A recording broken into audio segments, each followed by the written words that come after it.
નવરાત્રિના દિવસો જ્યારે પૂરા થવા જઈ રહ્યા છે અને હવે આવશે દશેરો. દશેરાના દિવસે શ્રી રામ ભગવાને રાવણનો વધ કર્યો હતો, એ તો બધા જાણે જ છે. પરંતુ સાથે એ પણ એક રિવાજ છે, રીતિ છે કે દશેરાના દિવસે 10 જાતના શાક બનાવી અને ભગવાનને ધરાવવામાં આવે છે. તો આજે હું તમારા માટે એ રેસીપી લઈને આવી છું. તો ચાલો કેવી રીતે બને છે જોઈ લઈએ મારા કિચનમાં.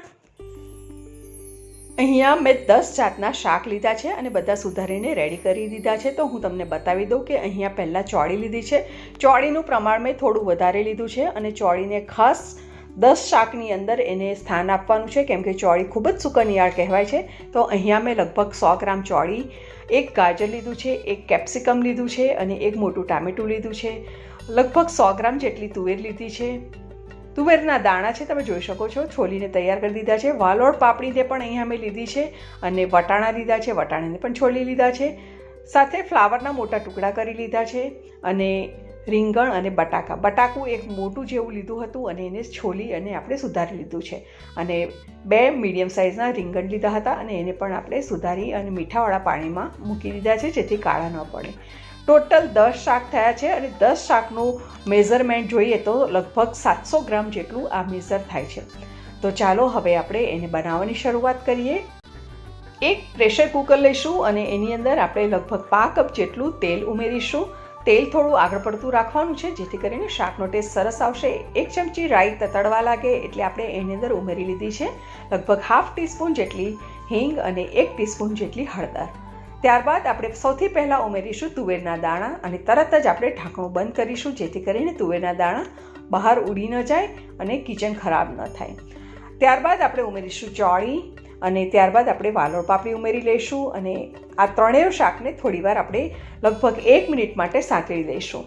દાણાને ચડતા થોડી વાર લાગે છે, એટલા માટે આપણે એને પહેલાં ઉમેરી લીધા છે. વટાણા જલ્દી ચડી જશે. વટાણા, ફ્લાવર, ગાજર અને ત્યારબાદ આપણે ટામેટાં ઉમેરી લઈશું. બટાકા પણ આપણે સાથે ઉમેરી લઈશું અને ત્યારબાદ આપણે એની અંદર ઉમેરી લઈશું કેપ્સિકમ, જે આપણે સુધારીને રાખેલા છે. અને ત્યારબાદ આપણે એની અંદર ઉમેરી લઈશું રીંગણ. આ બધા શાક મેં મારા ઘરના ચોઈસ પ્રમાણે લીધા છે કે મારા ઘરના મેમ્બર્સને કેવી ટાઈપના શાક ભાવે છે એ પ્રમાણે મેં અહીંયા સિલેક્શન કર્યું છે. સ્વાદ પ્રમાણે આપણે થોડું મીઠું ઉમેરી લઈશું અને ત્યારબાદ આપણે બધી વસ્તુને સરખી રીતે મિક્સ કરી લેવાની છે.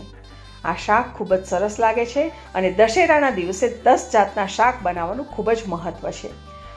સરસ રીતે આપણે મિક્સ કરી લેવાનું છે અને સરસ રીતે બધું મિક્સ થઈ જાય ત્યારબાદ આપણે એને પ્રેશર કુકરમાં ફક્ત અને ફક્ત 2 સીટી પડે ત્યાં સુધી જ આપણે એને મૂકવાનું છે. વધારે સીટી પાડવાની નથી, પરંતુ આપણે થોડું પાણી એટલે કે લગભગ 2 ટેબલ સ્પૂન જેટલું પાણી આપણે આ રીતે થોડું છાંટી દઈશું અને ત્યારબાદ આપણે એને 2 સીટી પડે ત્યાં સુધી એને બંધ કરીને થવા દેવાનું છે. આ સાઈડ આપણું શાક પણ 2 સીટીમાં સરસ તૈયાર થઈ ગયું છે. ચેક કરી લઈએ. તો કલર તો ખૂબ જ સરસ દેખાઈ રહ્યો છે કે નહીં ફ્રેન્ડ્સ? તો હવે આપણે ચેક કરી લઈએ એના દાણા ચડી ગયા છે કે નહીં. ખાસ દાણા ચડવા જરૂરી છે. તો દાણા પણ આપણા સરસ ચડી ગયા છે, તમે જોઈ શકો છો. તો હવે આપણે બાકીના મસાલા કરી લઈએ. તો મસાલામાં આપણે અહીંયા 1 ટેબલ સ્પૂન કાશ્મીરી લાલ મરચું પાવડર, 1 ટેબલ સ્પૂન ધાણા જીરું ઉમેરી દીધું છે, 1 ટીસ્પૂન ગરમ મસાલો લીધો છે, 1 ટેબલ સ્પૂન અહીંયા મેં દેશી ગોળ લીધો છે. દેશી ગોળની જગ્યાએ તમે ખાંડ અથવા તો કોલ્હાપુરી ગોળ ઉમેરવા માંગો તો પણ તમે એમાં ઉમેરી શકો છો અને સ્કીપ કરવા માંગો તો તમે સ્કીપ પણ કરી શકો છો. બધું સરસ રીતે આપણે મિક્સ કરી દેવાનું છે અને ત્યારબાદ આપણે એને ગેસ ઉપર ઢાંકણું ઢાંકી અને લગભગ 4 થી 5 મિનિટ સિઝવા દઈશું. અને આ સાઈડ આપણું શાક પણ સરસ ચડી ગયું છે અને તેલ ઉપર આવી ગયું છે. તો હવે આપણે એને ફરીથી થોડીક વાર આવી રીતે હલાવી લઈશું, જેથી કરીને ગ્રેવી જે છે તે સરસ થીક બની જશે.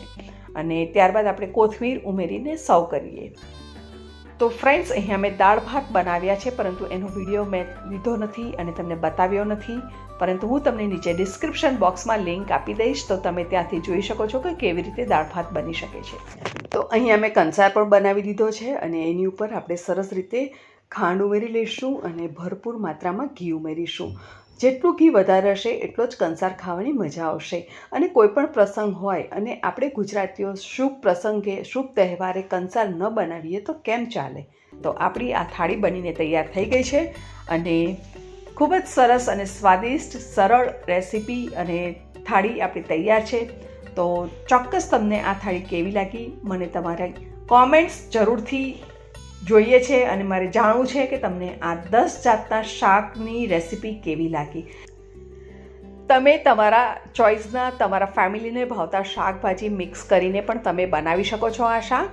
તો ફ્રેન્ડ્સ, ચેનલને હજુ સુધી સબસ્ક્રાઈબ ન કરી હોય તો સબસ્ક્રાઈબ કરો અને આ રેસીપી મેક્સિમમ શેર કરો, જેથી લોકોને ખબર પડે કે દશેરાના દિવસે 10 શાક કેવી રીતે બનાવાય. Thank you.